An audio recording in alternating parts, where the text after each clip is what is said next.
An email received. Hi Tony, Christy Clark would win another 4 years in power. Let that sink in for a minute. This is deeply personal to me. I'm sure it is for you. The choice made by BC Liberals have hurt families and made life harder for people I know and care about. Folks are counting on us. With 18 days left, we cannot afford to slow down, but our deadline to raise $100,000 is midnight and we're still coming up short. Thank you for your past support. If you have been waiting to donate, now is the time. Supporters named Tony. In 2015, you supported us with $3. This election year, you have supported with 0. Please chip in with $5. Deadline midnight. This email comes from a gentleman called Carl Hardin. He calls himself the digital director, BC's New Democrats. My response. Mr. Carl Hardin, I suspect this email is not from you, but from a worker for NDP using the general email address of info@bcndp.ca. I suspect this response, therefore, will not reach you, but will reach some nonplussed volunteer and at best generate an automatic response why you are unable to reply to my email. I suspect all this because this is not the first time I have received such personal sounding emails from people within the NDP, and when my replies to the sender reaches a brick wall of middlemen. And Mr. Carl Hardin, I seriously dislike such emails because I consider them fraudulent in the sense that it comes not from you but from a ghost, and that my replies to such email does not reach you but reaches a ghost. There is one more reason why I seriously dislike emails like this from NDP. I have sent a number of emails to NDP candidate of my riding, Mr. Kalon, as well as other NDP leaders about what concerns me the most for this election, which is the fact that Canada produces the most toxic food on earth and that Western Canada has even more toxic foods of all. I found this from studying the results of nearly 8,000 records of foods tested by CFIA in 2015 and 2016, covering food samples collected in Canada but originating from over 60 countries for presence of glyphosate, the killer chemical in the herbicide Roundup, the most used weed killer in Canadian agriculture.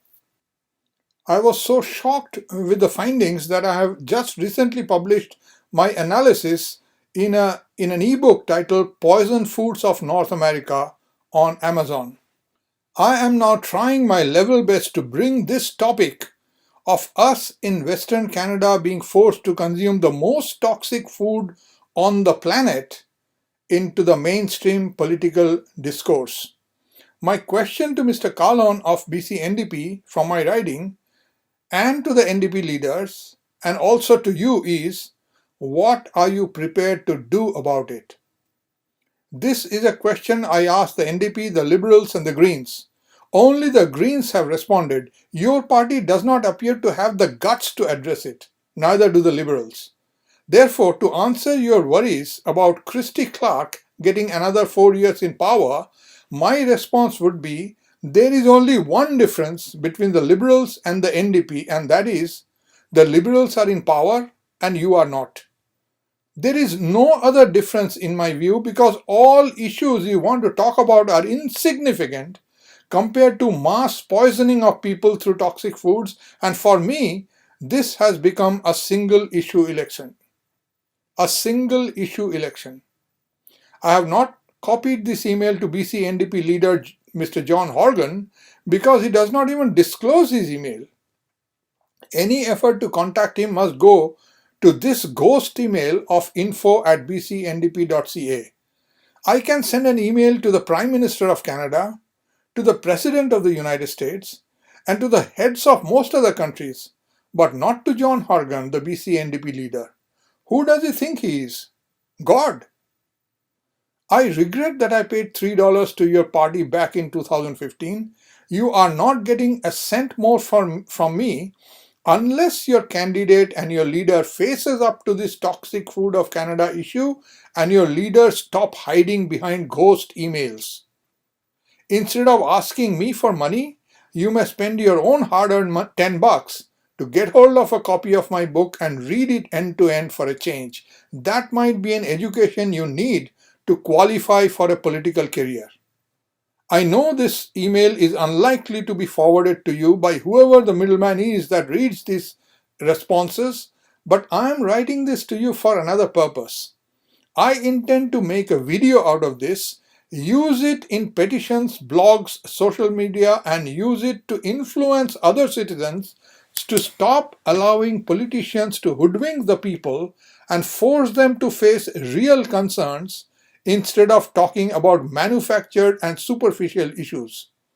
As far as I am concerned, the whole lot of you from three major parties deserve to be unemployed politicians. That is NDP, Liberals and Conservatives. And I, as a citizen, intend to do my best to influence other citizens to work towards this end.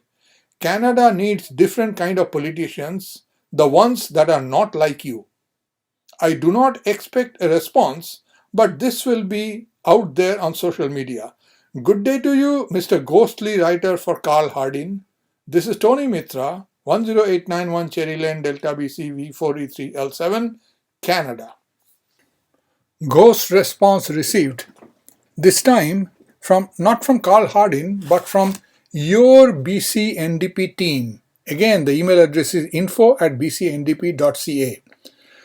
On behalf of the BC NDP, thank you so much for taking the time to write to us. We really do appreciate your response. We always love hearing from British Columbians. Oh, really?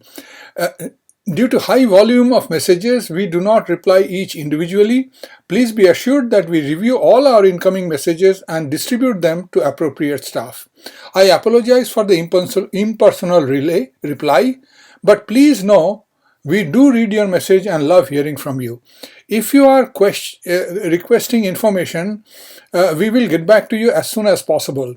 You can catch up with John Horgan on Facebook and Twitter, or follow BC NDP campaign on our party Facebook page and Twitter account. Sincerely, Dashiell Brassen, Digital Field Organizer, BC NDP team. So this is the ghost that is posting for all these leaders, Dashiell Brassen.